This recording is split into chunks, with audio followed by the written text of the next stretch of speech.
Hello students, आज की worksheet है वर्कशीट नंबर 12। और आज की वर्कशीट में क्लास 8 के सामाजिक विज्ञान हमारे अतीत व्यापार से साम्राज्य तक की चर्चा करेंगे। इसमें हम देखेंगे कि किस तरह अंग्रेजों ने व्यापार से हमारे देश में साम्राज्य को स्थापित किया था और वह युद्धों तक पहुंचा था। तो आज की वर्कशीट शुरू करने से पहले मैं आपको एक महत्वपूर्ण बात बता दूं कि आप में से बहुत सारे स्टूडेंट्स ने अभी तक हमारे चैनल को सब्सक्राइब नहीं किया है, तो प्लीज़ सबसे पहले आप इसको सब्सक्राइब कर लें और उसके बाद बेल आइकन का बटन भी दबा दें ताकि सारे नोटिफिकेशंस आप तक पहुंचते रहें। चलिए शुरू करते हैं।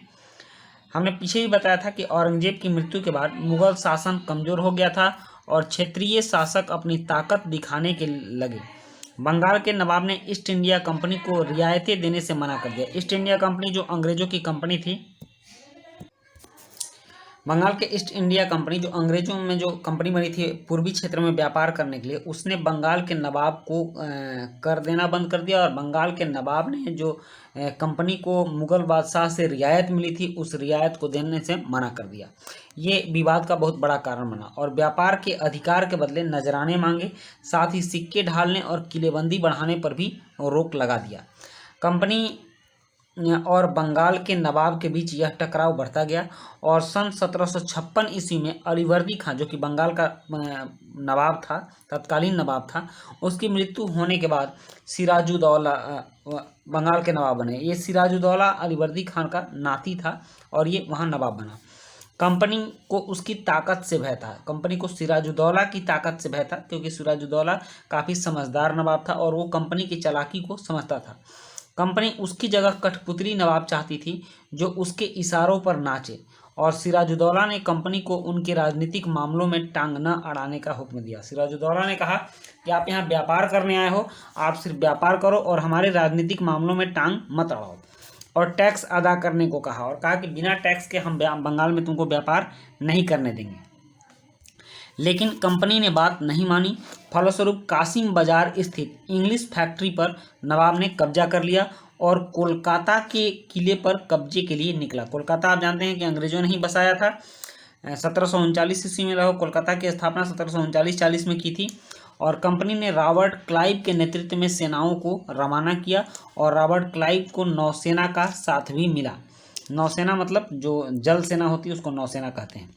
इस तरह कंपनी और सिराजुद्दौला के बीच सन 1757 में प्लासी का युद्ध हुआ और इस स्थान का यह नाम यहाँ पाए जाने वाले पलास के फूलों के कारण पड़ा। प्लासी के मैदान में पलास के फूलों की संख्या ज़्यादा थी, इसलिए उस मैदान को प्लासी का मैदान कहा गया। और प्लासी के मैदान में क्लाइव ने सिराजुद्दौला को हरा दिया। सिराजुद्दौला जो बंगाल का नवाब था उसको क्लाइव ने हरा दिया। इसका मतलब कि अंग्रेजी कंपनी ने भारत के बंगाली शासक को हरा दिया, बंगाल के नवाब शासक को हरा दिया। वहाँ के क्षेत्र का जो शासक था वहाँ पर उसका प्रभुत्व हो गया।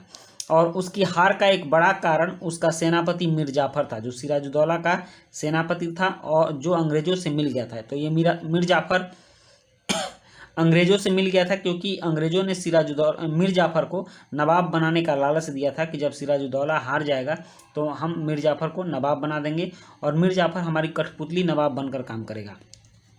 सिराजुद्दौला मार दिया गया और मीर जाफर नवाब बन गया। इसके बाद कंपनी ने मीर जाफर को हटाकर मीर कासिम को नवाब बनाया। तो मीर जाफर को भी हटा करके उसने मीर कासिम को नवाब बनाया, लेकिन जल्दी ही कंपनी उससे भी असंतुष्ट हो गई और 1764 में बक्सर का युद्ध हुआ।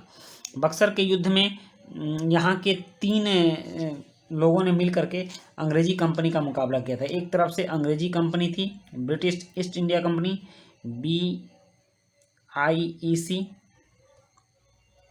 BEIC, okay. और दूसरी तरफ 3 लोग थे, एक थे अवध के नवाब और दूसरा बंगाल के नवाब और तीसरा मुगल बादशाह शाह आलम द्वितीय, शाह आलम।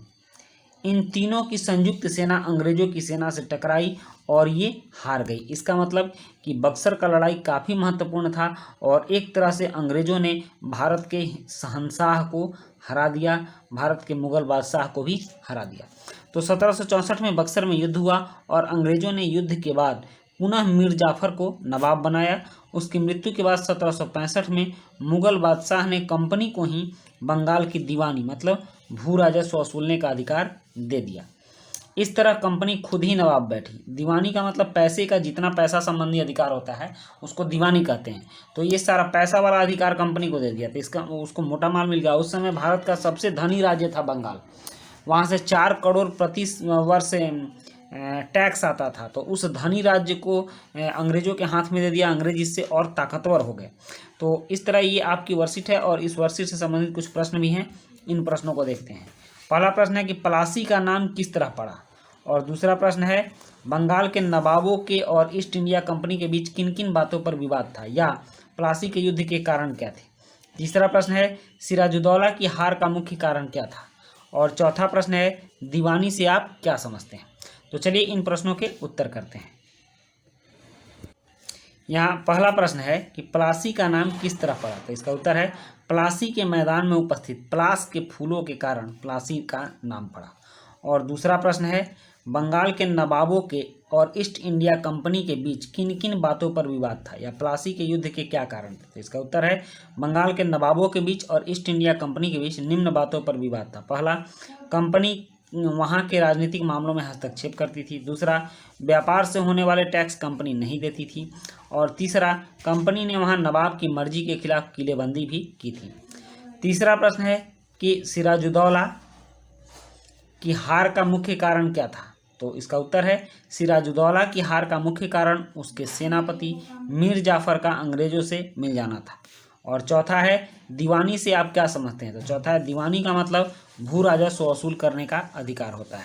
तो बच्चों ये थी आपकी वर्कशीट क्लास 8 की वर्कशीट नंबर 12। और इस तरह से आपने देखा कि कैसे कंपनी ने वहाँ बंगाल पर अपना अधिकार कर लिया, और बंगाल पर अधिकार होते ही धीरे धीरे वो पूरे भारत पर अधिकार की ओर अग्रसर होने लगी। यहीं से भारतीय इतिहास के, आधुनिक भारतीय इतिहास की शुरुआत होती है। तो चलिए अब हम लोग मिलते हैं नेक्स्ट वर्कशीट में। तब तक आपने वर्कशीट देखा, आपको बहुत बहुत धन्यवाद।